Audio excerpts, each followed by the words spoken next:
Saat ini, kita mungkin tidak nyaman dalam ruangan yang tidak disertai alat dingin seperti kipas angin atau AC. Di luar ruangan, kita juga sering merasakan udara panas sehingga kita tidak betah berlama-lama di luar. Hal-hal yang kita rasakan tadi merupakan dampak kecil yang ditimbulkan dari fenomena alam yang dikenal dengan efek rumah kaca. Jadi, di video ini kita akan belajar tentang efek rumah kaca dan pemanasan global. Simak terus videonya ya. Teman-teman mungkin sering mendengar istilah rumah kaca. Tahukah teman-teman apa yang dimaksud dengan rumah kaca? Rumah kaca merupakan rumah yang terbuat dari bahan kaca transparan yang digunakan untuk membudidayakan tanaman tertentu.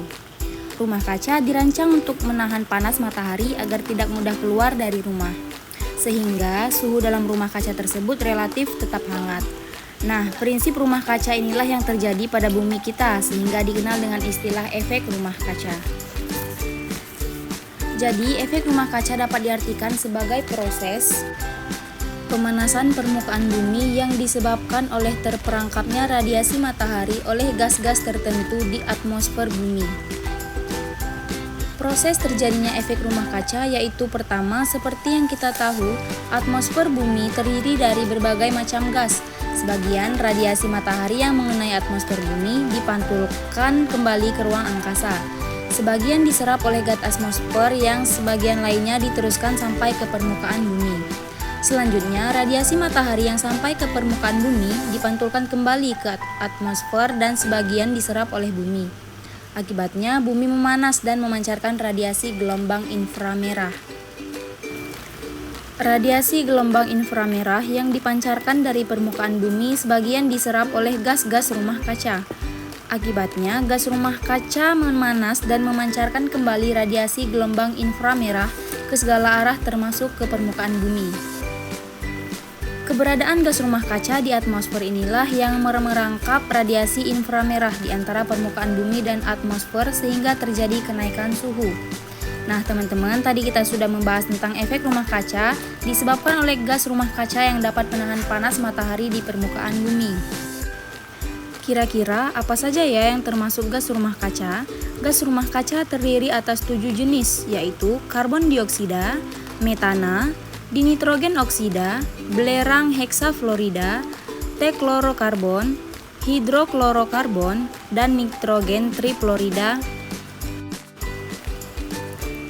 Beberapa gas lain yang juga dianggap sebagai gas rumah kaca diantaranya ada karbon monoksida, oksida nitrogen, klorokarbon, karbon dioksida, dan metana, yang merupakan gas rumah kaca yang paling berperan terhadap terjadinya efek rumah kaca. Gas-gas rumah kaca tadi bersumber dari kegiatan-kegiatan berikut.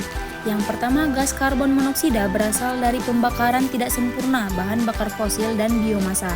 Gas karbon dioksida dari pembakaran bahan bakar fosil dan bahan yang berasal dari makhluk hidup, pernafasan makhluk hidup, dan letusan gunung api. Gas metana didominasi oleh kegiatan pertanian dan peternakan, produksi dan transportasi batubara, gas alam dan minyak bumi, pembusukan sampah, dan pembakaran biomas. Gas dinitrogen oksida berasal dari pembakaran bahan bakar fosil dan kegiatan pertanian. Gas nitrogen dioksida dari pemupukan nitrogen, pembabatan hutan, dan pembakaran biomasa. Gas belerang dioksida bersumber dari pembakaran bahan bakar fosil, emisi bahan bakar, dan letusan gunung api. Gas perfluorokarbon atau PFC, hidrofluorokarbon HFC, dan klorofluorokarbon CFC dapat berasal dari semprotan aerosol berupa parfum atau obat nyamuk dan pendingin ruangan.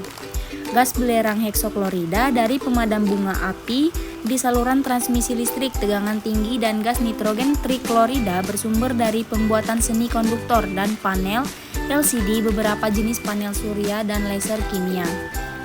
Nah, aktivitas-aktivitas penghasil gas rumah kaca tadi dapat menimbulkan emisi gas rumah kaca.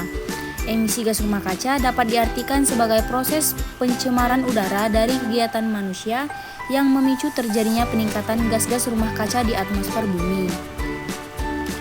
Berikut ini beberapa aktivitas utama penyumbang emisi gas rumah kaca. Penyumbang emisi gas rumah kaca terbesar berasal dari pemanfaatan energi dan transportasi.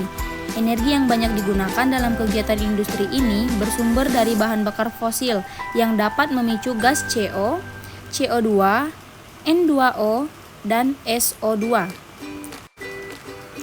Penyumbang emisi gas rumah kaca kedua terbesar berasal dari perubahan tata guna lahan dan hutan sehingga terjadi ketidakseimbangan konsentrasi gas CO2 dan O2 di atmosfer bumi.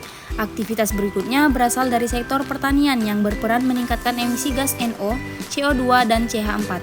Emisi gas NO dihasilkan saat proses penguraian nitrogen dari dalam tanah maupun kotoran ternak. Gas CO2 dihasilkan oleh tanah saat bahan-bahan organik membusuk dengan bantuan oksigen, dan emisi gas CH4 dihasilkan oleh proses penguraian bahan-bahan organik secara anaerob oleh bakteri tertentu.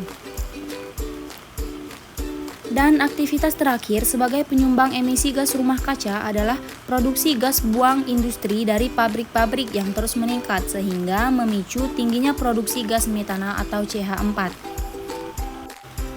Nah, teman-teman, efek rumah kaca yang berlangsung terus-menerus dan tidak terkendali akan menimbulkan pemanasan global. Pemanasan global atau global warming merupakan proses peningkatan suhu rata-rata atmosfer laut dan daratan bumi karena konsentrasi gas rumah kaca yang meningkat tajam. Berdasarkan analisis model iklim yang disampaikan dalam Konferensi Intergovernmental Panel on Climate Change atau IPCC, menyimpulkan bahwa suhu permukaan bumi secara global akan meningkat 1,1 hingga 6,4 derajat Celcius dalam rentan tahun 1990 dan 2100. Nah, adanya kenaikan suhu bumi ini secara tidak langsung disebabkan oleh aktivitas penyumbang emisi gas rumah kaca yang sudah kita bahas sebelumnya. Aktivitas-aktivitas tersebut antara lain yaitu penggunaan bahan bakar fosil yang masif seperti batu bara, minyak bumi, dan gas alam. Eksploitasi sumber daya hutan secara berlebihan menyebabkan konsentrasi CO2 di atmosfer relatif tinggi. Penggunaan alat yang mengandung CFC tak terkontrol seperti kulkas dan juga AC.